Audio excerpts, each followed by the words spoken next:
פעם אחר פעם נבחרתי בבחירות דמוקרטיות স্বভাবসুলভ ভঙ্গিতেই ক্যামেরার সামনে কথা বলছেন ইসরায়েলের প্রধানমন্ত্রী বেনিয়ামিন নেতানিয়াহু।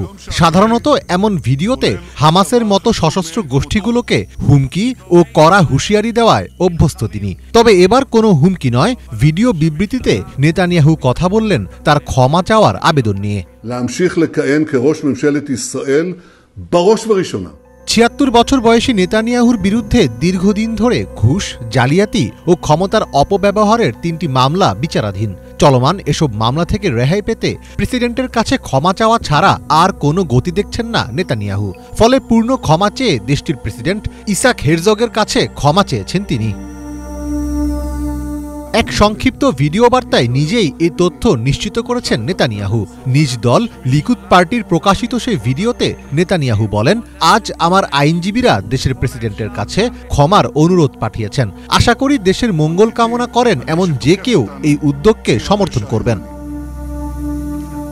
তবে নেতানিয়াহু যেমনটা ভেবেছিলেন বাস্তবতা মোটেও তেমন নয়। নেতানিয়াহুর ভিডিও বার্তা প্রকাশের পরপরই ইসরায়েলের বাণিজ্যিক রাজধানী তেল আবিবে ব্যাপক বিক্ষোভ শুরু হয়। জনগণের এই বিক্ষোভে যোগ দেন ইসরায়েলের পার্লামেন্ট নেসেটের এমপিরাও। সমাবেশে বিক্ষোভকারীরা নেতানিয়াহুর ব্যঙ্গাত্মক বিভিন্ন কুশপুতুল নিয়ে এসেছিলেন। বিক্ষোভকারীরা প্রেসিডেন্টের বাসভবনের সামনেও মিছিল ও সমাবেশ করেন। নেতানিয়াহু এখন পর্যন্ত প্রকাশ্যে নিজের অপরাধ স্বীকার করেননি। ফলে বিক্ষোভকারীরা মনে করছেন এখানে ক্ষমার কোনো প্রশ্নই আসতে পারে না, তার উচিত রাজনীতি থেকে অবসর নেওয়া।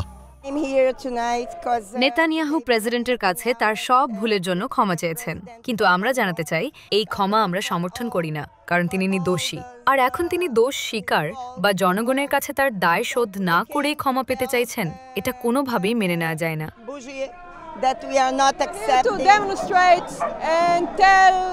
নেতানিয়াহু ক্ষমা চাইছেন না, তিনি চাইছেন তার বিচার সম্পূর্ণভাবে বাতিল হোক, যাতে তাকে কোনো দায়িত্ব নিতে না হয় এবং দেশকে অস্থিতিশীল করার জন্য কোনো মূল্য দিতে না হয়।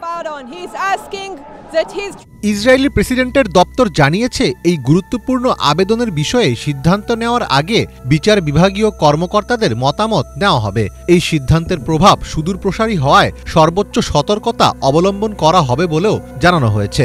যদিও নেতানিয়াহু তার বিরুদ্ধে ওঠা সব অভিযোগ অস্বীকার করেছেন। জেরুজালেম জেলা আদালতে ঘুষ, প্রতারণা ও বিশ্বাসভঙ্গের অভিযোগে ৩টি দুর্নীতি মামলা চলছে নেতানিয়াহুর বিরুদ্ধে।